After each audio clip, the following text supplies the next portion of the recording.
It is 50 years at the end of this year since the election of Gough Whitlam, and I know Lex and I were quite involved with its time and all the great things that went before the election. I know we all have opinions. How do you think the best thing that happened to Australia after Gough Whitlam came to power? Well, there are so many things we can talk about, but it was a transformative moment, absolutely no doubt about that. We had for the first time the introduction of universal health care with what was then Medibank and is now Medicare.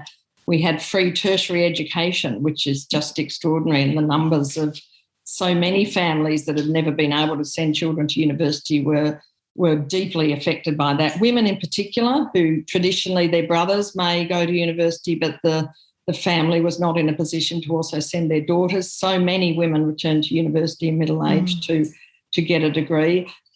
We saw Indigenous affairs, for example, become based on a notion of self-determination and not that old Menzian notion of quasi-assimilation. But we also had, really vast immediate changes. For example, it's often forgotten that there were young men of the age of 20 who'd been conscripted to serve in the war in Vietnam, and by then a deeply unpopular war, who refused to go and were in fact in jail. And the first step that the Whitlam government made was to release those young men from jail and to stop the prosecutions that were awaiting hundreds of others. And of course, at the age of 20, back then when Whitlam came in, you didn't have the vote.